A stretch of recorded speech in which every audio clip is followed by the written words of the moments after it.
Bom, Fabiola, a gente tem, enfim, no Javier Milei, a gente tem uma figura muito importante que tem se espalhado de uma forma ou de outra por toda a América Latina, né, enquanto figura política proeminente. Eu digo isso porque é importante a gente entender que esses candidatos de extrema direita, como o Milei se apresenta, nem sempre vão se apresentar sob esse nome ou sob essa denominação, né? Vão se apresentar como favoráveis à liberdade, vão se apresentar como conservadores, vão se apresentar, enfim, né, de uma forma ou de outra, enquanto representantes de camadas não atualmente representadas. Não à toa, esses líderes de extrema-direita tendem a ter esse caráter que a gente chama comumente de populista, né? Ou seja, de menos ter programas, né, menos ter propostas e objetivos muito bem delineados e assim, estratégias para alcance desses objetivos e mais frases de efeito,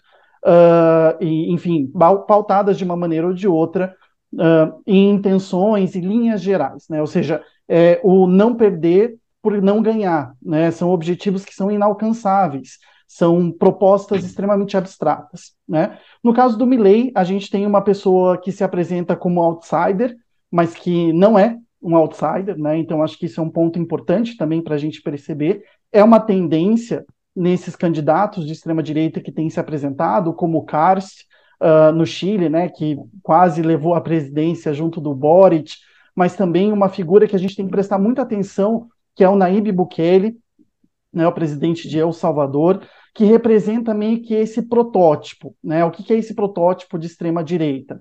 Uma ultraliberalização do setor social, uma desresponsabilização do Estado com relação à vida das pessoas, ao mesmo tempo que uma hipertrofia nos investimentos na área financeira e uma hipertrofia nos investimentos na área daquilo que a gente chama em América Latina de mano dura, né? Ou seja, o combate da mão dura contra a criminalidade. Basta a gente perceber que em El Salvador, por exemplo, no caso do Nayib Bukele, pessoas que têm tatuagens são presas se aparecerem com essas tatuagens em público, porque ele construiu uma narrativa de que quem tem tatuagem pertence a grupos criminosos e isso acaba justificando, de uma forma ou de outra, essa supressão de direitos civis.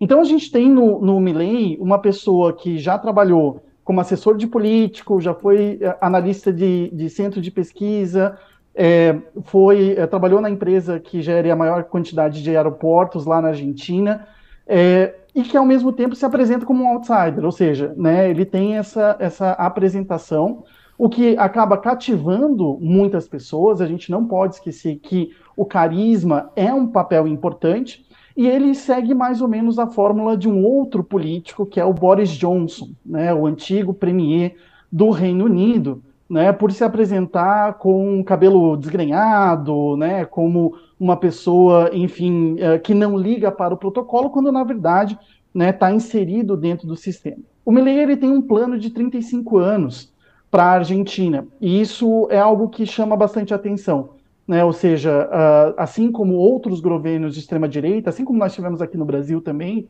esses planos eles não são planos de curto prazo. Eles presumem a tomada do poder e a possibilidade, inclusive, de realização de golpes para manutenção desse grupo político e econômico no poder.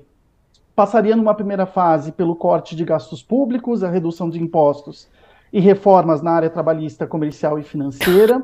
Numa segunda fase, né, corte de pensões e aposentadorias, redução dos ministérios a 8, ao número de 8, e a diminuição dos planos sociais, para chegar lá no fim com a eliminação do próprio Banco Central argentino e a reforma das áreas de saúde, educação e segurança.